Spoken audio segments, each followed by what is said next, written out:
Good morning. എല്ലാവർക്കും എൻ്റെ നമസ്കാരമുണ്ട്. ഞാനിന്നിവിടെ പറയാൻ ആഗ്രഹിക്കുന്നത് ഒരു ചെറിയൊരു കഥയാണേ. ആ കഥയുടെ കഥാപാത്രങ്ങൾ വളരെയധികം പ്രാധാന്യമുള്ളതൊന്നുമല്ല, പക്ഷേ ആ കഥയുടെ ആശയം നമ്മളെല്ലാവരും ഉൾക്കൊള്ളേണ്ടതാണ്. ഈ കഥ നടക്കുന്നത് അങ്ങ് അമേരിക്കയിലാണേ. അമേരിക്കയിൽ ഒരു വളരെയധികം നാശത്തിൻ്റെ വക്കിലെത്തിയ ഒരു ജിം ഉണ്ടായിരുന്നു. ആ ജിമ്മിലോട്ട് ഒരു ദിവസം ഒരു വളരെ ധനികനായ ഒരു ബില്യണിയർ അവിടെ സന്ദർശിക്കുകയുണ്ടായി.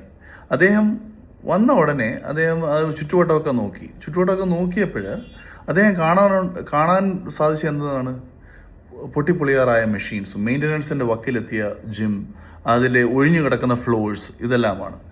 അദ്ദേഹം വന്നിട്ട് അവിടുത്തെ ഓണറിനെ കാണുകയുണ്ടായി. ഓണർ ഒരു ലേഡിയായിരുന്നു.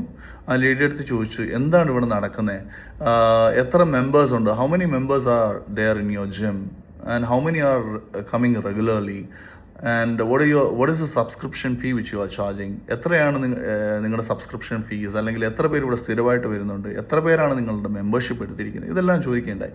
അപ്പോൾ അവർ പറഞ്ഞു, ഇവിടെ വന്നിട്ട് 100 അല്ലെങ്കിൽ അതിൽ കൂടുതൽ ആൾക്കാർ സബ്സ്ക്രിപ്ഷൻ എടുത്തിട്ടുണ്ട്. അതിനകത്ത് 20% ആൾക്കാർ മാത്രമേ സ്ഥിരമായിട്ട് വരാറുള്ളൂ. പിന്നെ $50 ഞാൻ മാസം സബ്സ്ക്രിപ്ഷൻ ഫീ ആയിട്ട് ഞാൻ ചാർജ് ചെയ്യുന്നത്. അൺലിമിറ്റഡ് ആക്സസ് ഉണ്ട്, അവർക്ക് എപ്പോൾ വേണേലും വരാം, എപ്പോൾ വേണേലും പോകാം, എത്ര പ്രാവശ്യം വേണേലും വരാം, അതൊന്നും പ്രശ്നമല്ല. അപ്പോൾ അദ്ദേഹം പറഞ്ഞു, നിങ്ങൾ ഒരു കറക്റ്റ് ഒരു നല്ലൊരു ജിമ്മ് നടത്തേണ്ട രീതിയിലല്ല നിങ്ങളത് ജിമ്മ് നടത്തുന്നത്. അദ്ദേഹം അവിടെ ഇരുന്ന് വൈറ്റ് ബോർഡ് അങ്ങോട്ട് എടുത്തിട്ട് അയാൾ അതിനകത്ത് എഴുതാൻ തുടങ്ങി. Okay, workout challenge, 90 days workout challenge, $500. ഇതിനകത്ത് പേ അപ്പ് ഫ്രണ്ട് $500 എന്നും കൂടെ എഴുതി. ഇതിനകത്ത് എന്താ സംഭവം, $500 ആദ്യമേ തന്നെ അഡ്വാൻസ് ആയിട്ട് കൊടുക്കണം. 90 days വർക്കൗട്ട് ചാലഞ്ചാണ്. 90 daysനുള്ളിൽ നിങ്ങൾക്ക് വേണ്ട മാറ്റം നിങ്ങളുടെ ബോഡിയിൽ ഉണ്ടായിരിക്കും. അതാണല്ലോ വർക്കൗട്ട് കൊണ്ട് ഉദ്ദേശിക്കുന്നത്. ഇതങ്ങോട്ട് കണ്ടതും ആ സ്ത്രീ വളരെയധികം അന്താളിച്ചു. എന്താ ഇത് ഇങ്ങനെ പറയുന്നത്, $50 കൊടുത്തിട്ട് തന്നെ ആൾക്കാർ സ്ഥിരം വരുന്നില്ല, അപ്പോഴാണ് ഇനി $500 ആൾക്കാർ തരാൻ പോകുന്നത്.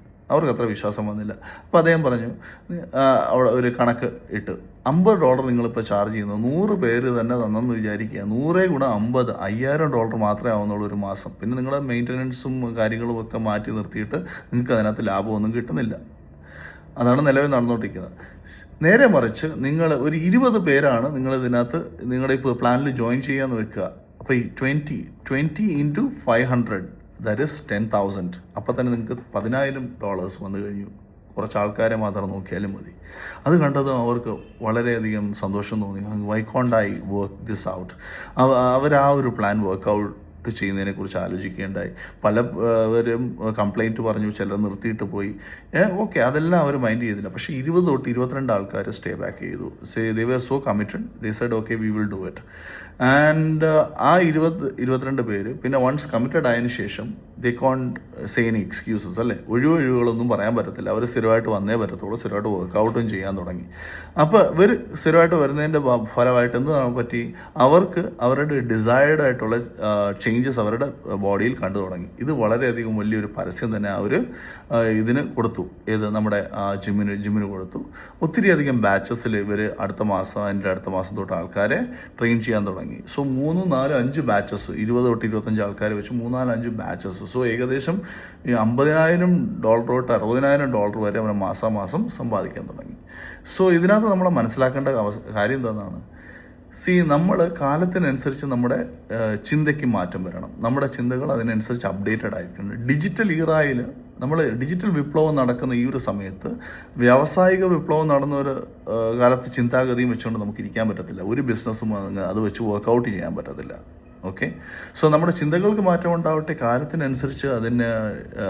കാലത്തിനനുസരിച്ചുള്ള ചിന്തകൾ നമുക്ക് ഉണ്ടാകാൻ സർവേശ്വരൻ നമ്മളെ അനുഗ്രഹിക്കട്ടെ എന്ന് ആശംസിച്ചുകൊണ്ട് എല്ലാവർക്കും എൻ്റെ നന്ദി, നമസ്കാരം. Thank you so much.